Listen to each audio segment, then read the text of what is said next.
ब्रेकनंतर स्वागत. पुन्हा पाहूयात बातम्या सुपरफास्ट. महाराष्ट्रात सरकार स्थापनेच्या हालचालींना वेग आलाय. भाजपचा गटनेता ठरल्यानंतर मुख्यमंत्रीपदाचा चेहरा देखील जाहीर केला जाईल. तर दुसरीकडे दिल्लीतील बैठकीनंतर महायुतीच्या नेत्यांची देखील पुन्हा बैठक होणार आहे. तर याच बैठकीमध्ये मंत्रिमंडळासह पालकमंत्री पदासंदर्भात पुढील निर्णय घेतले जाणार असल्याची माहिती मिळते. शिवसेनेनं अर्थमंत्रीपदावरती दावा केल्याची माहिती सूत्रांनी दिली. अर्थमंत्रीपदाकरता शिवसेनेकडून 2 नावं चर्चेत आहेत.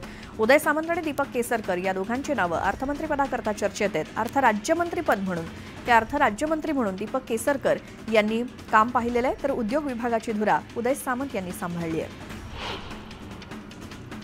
राज्याच्या मुख्यमंत्रीपदी महायुतीकडून मुरलीधर मोहोळ यांचं नाव असल्याच्या चर्चा रंगल्या होत्या. त्यावर आता मुरलीधर मोहोळांनीच ट्विटच्या माध्यमातून स्पष्टोक्ती केली आहे. माझ्या नावाची सीएमपदी चर्चा म्हणजे निरर्थक आणि कपोलकल्पित आहेत चर्चा, असं स्पष्टीकरण त्यांनी दिलंय. नाना पटोलेच काँग्रेस प्रदेशाध्यक्षपदी कायम राहणार अशी माहिती सूत्रांनी दिली आहे. नाना पटोले यांच्या राजीनाम्यावरती काल दिल्लीतल्या काँग्रेसच्या बैठकीत चर्चा झाली नाही. नाना पटोले यांनी प्रदेशाध्यक्षपदाचा राजीनामा दिल्याची चर्चा सुरू होती. मागील 3 दिवसांपासून महात्मा फुले वाड्यात बाबा आढाव ईव्हीएमच्या विरोधात आत्मक्लेश आंदोलनाला बसलेत. आज शरद पवारांनी त्यांची भेट घेतली आणि त्यांच्याशी चर्चा केली. संसदेच्या दोन्ही सभागृहात अधिवेशन सुरू झाल्यापासून 4 दिवसात केवळ 40 मिनिटं कामकाज चाललं. अदानी लाचखोरी प्रकरणी संसदेत चर्चेची मागणी विरोधकांनी लावून धरली. शिवाय मणिपूर आणि उत्तर प्रदेशातील संभळ प्रकरणी सुद्धा प्रचंड गदारोळ झाला.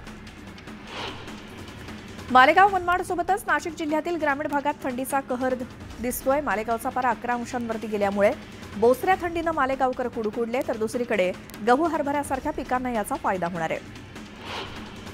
नाशिकचा निफाडकरांना हुडहुडी भरली. तापमानात मोठ्या प्रमाणात घट झाल्यामुळे नाशिककर गारठलेत. तापमानाचा पारा 8.9 अंशांवरती गेल्यामुळे वातावरणात गारवा पसरलाय. विदर्भासह नागपुरात थंडीचा जोर वाढलाय. विदर्भातील सर्व जिल्ह्यातील तापमान 12 अंशांच्या खाली गेलंय. तर नागपुरात सुद्धा तापमानाची नोंद 11 अंशांवरती गेली आहे. तर पुढील 3 ते 4 दिवस थंडी कायम राहण्याचा अंदाज आहे. धुळ्यामध्ये तापमानाचा पारा घसरला असून तापमान 6 अंशांखाली आलंय. जिल्ह्यात थंडीची लाट पसरल्यामुळे जनजीवन विस्कळीत झालंय. त्यामुळे नागरिकांनी उबदार कपड्यांसह शेकोट्यांचा आधार घेतलाय. नागपुरात थंडीचा कडाका वाढलेला असताना रस्त्यावरती झोपणाऱ्या बेघरांना सुशिक्षित युवकांनी एकत्रित येत ब्लँकेट वाटप केलं. रस्त्यावर झोपलेल्या या बेघरांना कुठलीही कल्पना न देता ब्लँकेटचं वाटप करत हे युवक निघून जातात. त्यांच्या या उपक्रमाचं कौतुक केलं जात आहे. जळगावात आता थंडीचा कडाका चांगलाच वाढलाय. तापमानाचा पारा 10 अंशांवरती गेल्यामुळे जळगावकरांना हुडहुडी भरली आहे.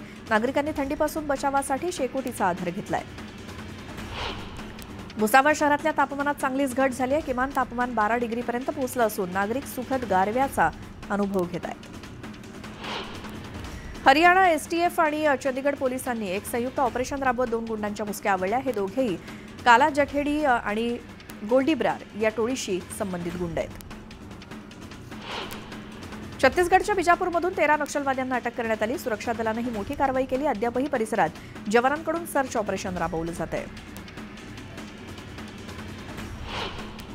पंजाबच्या तरनतारनमध्ये बॉर्डरजवळ बीएसएफच्या जवानांकडून 2 पाकिस्तानी ड्रोन उद्ध्वस्त करण्यात आले. या ड्रोनमध्ये ड्रग्ज आढळलं होतं. हरियाणातल्या जिंदमध्ये एका युवकाची दिवसाढवळ्या गोळ्या झाडून हत्या करण्यात आली. पूर्व वैमनस्यातून ही हत्या करण्यात आल्याचं पोलीस तपासात उघड झालंय. गुजरातच्या सुरतमध्ये ट्रकची दुचाकीला धडक बसली. या अपघातात दुचाकीस्वार गंभीर जखमी झाला असून त्याला रुग्णालयात दाखल करण्यात आलंय. मध्य प्रदेशच्या मुरैनामध्ये पोलिसांना बस कंडक्टरला मारहाण केल्याची घटना घडली. बस कंडक्टरनं तिकिटासाठी पैसे मागितल्यानंतर पोलिसांना त्याला मारहाण केल्याचा आरोप आहे. यूपीतील आंबेडकर नगरमध्ये एका व्यावसायिकाला पोलिसांनी धमकावल्याचा व्हिडिओ व्हायरल होतोय. या प्रकरणी पीडित व्यावसायिकानं न्यायासाठी पोलीस महानिरीक्षक आणि पोलीस अधीक्षकांकडे तक्रार केली. उत्तर प्रदेशातील हाथरसमध्ये कैद्यांनी भरलेलं वाहन मध्यंतरी बंद पडलं होतं. त्यामुळे शेवटी हे वाहन ढकलत न्यायालयात नेण्याची वेळ पोलिसांवर आली. उत्तर प्रदेशच्या हरदोईमध्ये नियम मोडणाऱ्या एका वृद्धाचा व्हिडिओ व्हायरल झालाय. एका वृद्ध व्यक्तीनं 5 मुलांना दुचाकीवरून नेत नियमांचं उल्लंघन केलं. तामिळनाडूच्या कुड्डालोरच्या समुद्र किनाऱ्याजवळ समुद्रात तटरक्षक दलाच्या जवानांनी 10 जणांचे प्राण वाचवले.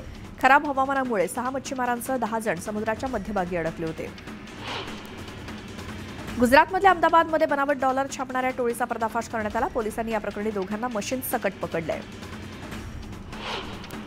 बिहार सरकारचे मंत्री जनक राम यांच्या शासकीय निवासस्थानी कोबरा आढळला. त्यामुळे खळबळ माजली. 2 दिवसांनी मोठ्या प्रयत्नाने या कोबराला पकडण्यात यश आलं. उत्तर प्रदेशातील लखनौमध्ये शिया समुदायाकडून पाकिस्तान विरोधात निदर्शनं करण्यात आली.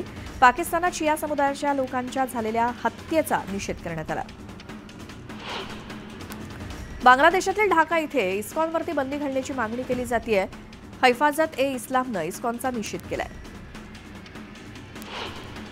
इस्रायलनं लेबननवरती पुन्हा एकदा हवाई हल्ला केला. हिजबुल्लाच्या तळावरती रॉकेट लॉन्चरच्या सहाय्यानं हा हल्ला करण्यात आला. सिरियामध्ये गृहयुद्धाचा भडका उडाला. बंडखोरांनी सिरियातील दुसरं मोठं शहर अलेप्पो आपल्या ताब्यात घेतले आणि या बंडखोरांना इराणचा पाठिंबा असल्याची चर्चा आहे. अमेरिकेच्या न्यूयॉर्कमध्ये जोरदार बर्फवृष्टी झाली. थँक्सगिव्हिंगच्या दिवशी पाऊस पडल्यानंतर तापमानात मोठी घट झाली होती आणि या बर्फवृष्टीमुळे शहराच्या काही भागात 5 फुटांपर्यंतचा बर्फ साचला. कॅनडाच्या ऑन्टारिओ भागामध्ये जोरदार बर्फवृष्टी झाली. या बर्फवृष्टीनंतर प्रशासनानं नागरिकांना इशारा दिलाय. कॅनडाच्या काही भागात जोरदार बर्फवृष्टी होण्याची शक्यता असून नागरिकांनी काळजी घ्यावी असं आवाहन प्रशासनानं केलंय. थँक्सगिव्हिंगच्या दिवशी अमेरिकेच्या वर्मॉन्ट भागात जोरदार बर्फवृष्टी झाली. आर्टिक भागात झालेल्या बर्फवृष्टीमुळे तापमानात मोठी घट झाली. उत्तर अरिझोना, पेन्सिल्व्हेनिया आणि न्यूयॉर्क या भागामध्ये बर्फवृष्टी वाढण्याची शक्यता आहे. अमेरिकेच्या अनेक भागात जोरदार बर्फवृष्टी होते. आर्टिक परिसरात झालेल्या हिमवादळामुळे अमेरिकेच्या अनेक राज्यांमध्ये बर्फवृष्टी होते. अरिझोना, पेन्सिल्व्हेनिया आणि इतर राज्यांना हवामान विभागानं इशारा जाहीर केलाय. अमेरिकेतल्या बर्फवृष्टीचा परिणाम इथल्या रस्ते आणि रेल्वे वाहतुकीवर झाला. न्यू हॅम्पशायर इथलं जनजीवन बर्फवृष्टीमुळे कोलमडून गेलंय आणि या बर्फवृष्टीची तीव्रता आणखी वाढण्याची शक्यता आहे.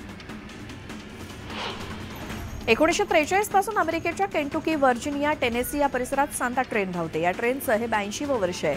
या ट्रेनचं मोठ्या उत्साहात स्वागत परिसरातल्या नागरिकांकडून केलं जातं. या सांता ट्रेनमधून भेटवस्तू आणि इतर गोष्टींचं वाटप मुलांना केलं जातं. अमेरिकेचे अध्यक्ष जो बायडेन मॅसेच्युसेट्सच्या नॅनेटकेटमध्ये वार्षिक ख्रिसमस ट्री लाइटिंग समारंभात सहभागी झाले होते. बायडेन आणि त्यांचं कुटुंब डाऊनटाऊन नॅनेटकेटमध्ये खरेदीसाठी आलं होतं. यावेळी ख्रिसमस गाणी गाण्यात आली. अमेरिकेच्या शिकागो शहरामध्ये वार्षिक थँक्सगिव्हिंग परेडचं आयोजन करण्यात आलं होतं. या कार्यक्रमात मोठ्या संख्येनं नागरिक सहभागी झाले होते. मार्चिंग बँड, ध्वजवाहक, रंगबिरंगी कपडे घातलेले कलाकार सहभागी झाले होते. अमेरिकेतील थँक्सगिव्हिंग परेडला सेंट्रल पार्क वेस्टमधून सुरुवात झाली. 6व्या अव्हेन्यूवरून प्रवास करत न्यूयॉर्कमधील प्रतिष्ठित मॅसेज हेराल्ड स्क्वेअर इथे या परेडचा समारोप झाला. स्टुअर्ट मिनियन बलून, स्पायडरमॅन आणि गॅबीच्या डॉल हाऊस असे विविध बलून बघायला मिळाले. रशियातील मॉस्को शहरात 20,000 स्क्वेअर मीटर परिसरात स्केटिंग रिंग तयार करण्यात आली आणि या रिंगमध्ये स्केटिंग करण्याचा आनंद 5,000पेक्षा जास्त लोकांनी लुटला. आईस रिंग उघडणं हा सुटीच्या सीझनची सुरुवात होत असल्याचं प्रतीक आहे. अटलांटिक महासागरात दरवर्षी मोठ्या प्रमाणात चक्रीवादळं तयार होत असतात. यंदा जवळपास 11 चक्रीवादळांमुळे मोठ्या प्रमाणात अमेरिकेतल्या अनेक भागांचं नुकसान झालंय. हा चक्रीवादळाचा मोसम असल्याचं म्हणजे हा मोसम आता संपल्याचं हवामान खात्यानं जाहीर केलं.